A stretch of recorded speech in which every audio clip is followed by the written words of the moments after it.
Hey guys! Hey guys! Today I thought we would take you along a journey with us as we look at Japanese real estate listings.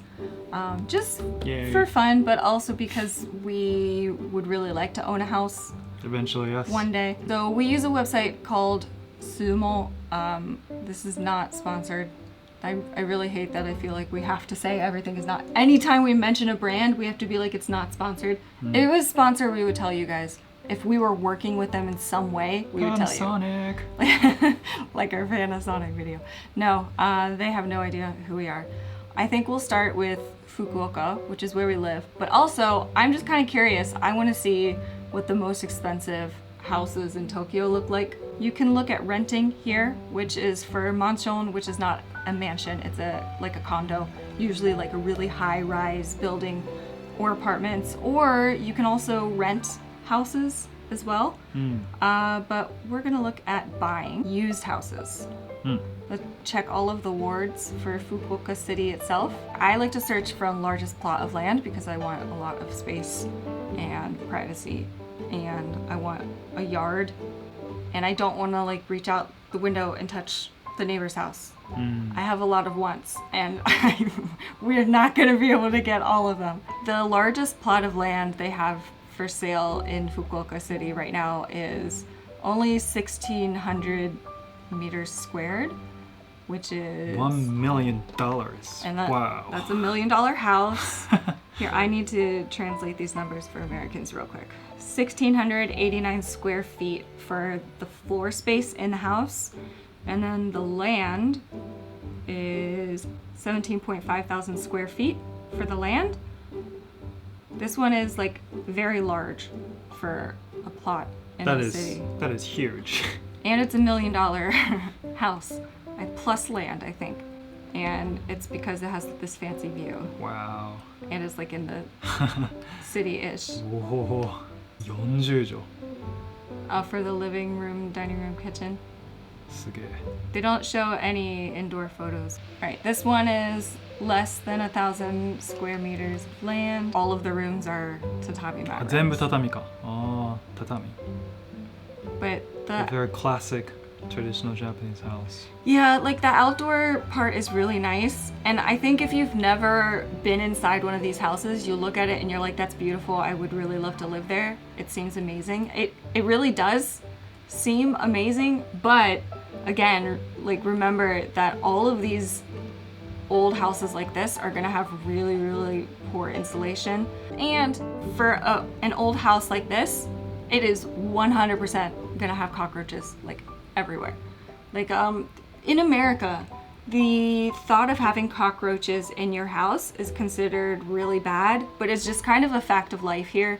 Like maybe super new buildings don't have them, or like maybe if you're in like a really tall mansion or apartment building, then like you can get away with it on the upper floors. Maybe they wouldn't have cockroaches, but almost every building here is gonna get cockroaches at some point.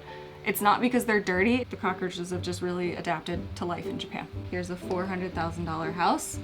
It's 110 square meters, which, oh my gosh, and the land is 115 square meters.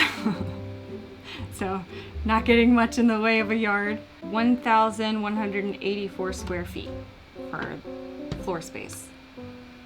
I feel like you should tell viewers the houses you're used to living in America, which is so much bigger than a lot of developed countries like Europe or Japan, or yeah. like your grandpa's house, for example. It came with a giant, like a forest, a yard. Here, let's look at $1 million Cincinnati house. This is 5,287 square feet. This is $1 million house in Cincinnati. Yeah. Wow. This is almost 500 square meters. Huge. Look at what's in the living room. I don't get rich people. I don't understand it.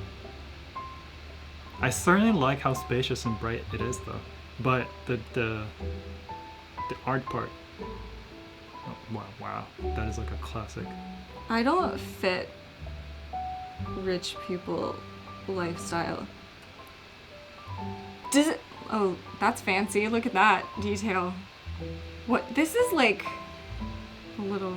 Oh yeah, here's an American kitchen. So far, I prefer this one over the other $1 million house in Japan. Here's a $230,000 house. It's 1,700 square feet, 150 square meters. This is very American. I like it. Cool. Very open and spacious. Yeah, and then you have a yard. Yard. You can play catch. Yes. I think we get enough image and Yeah. we now understand what you're used to. You get a yard so you can let your dog out in the back and they can run around, play frisbee, and then have a barbecue with some friends every now and then, like whatever. And then you can have some trees and stuff. This is kind of what I'm used to. And then there will be fireflies in the summer. Let's look at newly built houses in Fukuoka. These new homes will be between 400,000 and 450,000. Like, June and I kind of live with a mixture of Japanese and American culture. We like having people over so we can like entertain them and then just like play games together and, you know, have some meals. And I really want to be able to go out in our backyard and like grill a little bit. We don't need like a giant American style grill. We can just have a little grill, but it's fun. Yeah. I want to make some cornhole boards. I don't know if everyone knows what cornhole is unless they're from the Midwest. This is cornhole. Maybe some people call it like a beanbag toss sort of thing. You toss a ball. In Cincinnati, this is cornhole. No, it's a bag full of beans or whatever, but I guess it used to be full of corn kernels. Is it something maybe. you did at a festival? No, this is just something you do. You can play in teams or whatever, you just try to get the beanbag in the hole. I just want to be able to do like stuff like this in our yard. A lot of these, the land is just so tiny. Let's go to Google Maps and I can show you. Let's look at some like just some neighborhoods with houses. As you can see, the houses are just built right next to each other. Sometimes they're little plots like this, but in a lot of cases, these used to be maybe little garden plots or something, and then someone eventually sells them off, and this will become another house at some point. Anything near a river is a flood risk. Anything near the coast is a tsunami flood risk. Anything near the mountains is a landslide risk, and everything else is just earthquake risk. You really have to decide which natural disasters you're gonna prepare for. Earthquake, you can kind of prevent it by building like an earthquake kind of proof house. Kind of. Yeah, so earthquake is the easiest to prepare for, I think. Landslide, there's one housing company here in Fukuoka. I don't know how far they go in Japan. Maybe it's the whole country. They build these houses that look kind of like mini castles. But the walls are completely like super thick concrete. And I think this is the only house that can kind of withstand a landslide. They had photos. We went in one of their model homes and they had actual photos of their houses in landslide areas where every other house had been demolished, but theirs was still standing because it's just like a bunker, basically like an above ground bunker. It's very, very expensive. And if that happens, you will lose all your neighbor. I'd like to know where you're from and what it's like when it comes to the value of like housing. Here, it's same as a car. The longer you live, the value decreases, and then it'll be more difficult to sell. In America, you kind of like try to even put the more value, and then try to sell higher than how much you pay originally, right? Some dependent places. The land can increase in value here if you're in a city where people are moving in. And not even all cities are like that anymore here. Like there are cities where people are moving out. You basically have to move into a very, very large city, and then the value of your land could increase. And But it could increase. could. And newer houses that are being built, if they're built well with like the double pane windows and like higher quality material, which makes them much more expensive, they're gonna decrease in value more slowly. I think there are Wait, going to in be America? no here in Yeah, Japan. in Japan, yes. I think a lot of the houses that are being built now, that are being built well now, will maintain more of their value over the long run. They're still going to decrease in value, but they won't decrease as much. But normally here, I would say a lot of them who actually build house probably leave their house for their lives. Normally, unless something Yeah. happens. There was, I don't know how long ago it was, but there was a study where after a house existed for 15 years, at that point it went into negative value in Japan. Between 15 to 30 years as an age for a house in Japan. That was like the average for when it went into negative value. So if you were selling land with nothing on it, and right next to it you were selling land with a house, an old house on it, the land with nothing on it was worth more, because they figured that if you bought the land with the house on it, you would tear down the house and have to build something new, and then that cost for tearing down the house decreased the value. Let's look at the most expensive places in Tokyo. This is 13. Here's a $13 million house. Is that a house or like a... You can call this a mansion, right? Yeah, this is a good use of the English term for a mansion. Yeah, look at that. Look at that bathroom. That's like a really fancy, nice American. $12 million? You only need $13 million. But look how narrow the kitchen still is. We can't have multiple people in there cooking at the same time like that. Different concept. True. Maybe You they... do it with your friends in the living room, not in the kitchen. Okay, if someone's buying a $13 million house, I bet they have a personal cook. So they only need the cook in the kitchen. I want to do that. Okay, that's fancy. Here's a $7.5 million house in Shibuya. Wow, Shibuya? I would not want to live here. Look how close it is to the neighbors. That's an open kitchen-ish. Looks like you could fit multiple people in there. That's a big kitchen for Japan. $7 million. I don't need stained glass windows. I just typed like newer designer's house, and these will not cost $7 million. This, I love. Yeah, I like it. Like, I would be really, really happy to live somewhere like this. It's very bright and open and happy. Imagine if there were just like full length sliding doors or windows all along here that opens up into some like a little yard with some green. That would be perfect. Wouldn't that? So that's the style I like. Yes, I like this too. This like a maze. Oh yeah. Oh, so this house, This yeah, one? like a lot of these houses, you can see they're very square.